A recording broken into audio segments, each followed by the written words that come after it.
Mahal kita, sana all. Dahil sa Senador Pia Cayetano, hindi lang pala dapat kumustahin. Dahil ang senadora, mahablang ka palang dapat na pinatitikim. Pero, sino man nagbigay? Si Senador Lito Lapid. Gusto ko lang magpasalamat kay Senator Lito Lapid na kahit na magkaiba na tayo ng partido, I think we are batchmates, so magkasama kami since 2004. So majority, minority, buwan-buwan nagpapadala pa rin siya sa akin ng Maha Blanca at Suman. Maraming salamat po.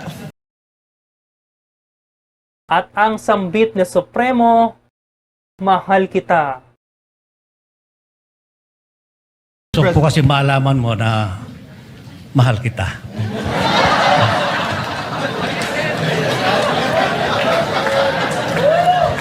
What does the brother say? No, Sa kabila niyan, may mensahe si Lapid sa kanyang mga kapwa-senador.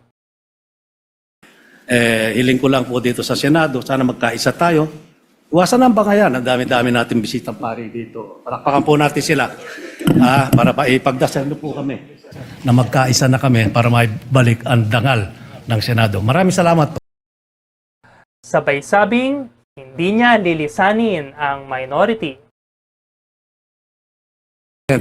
Kaliwanagan lang po, manifestation lang.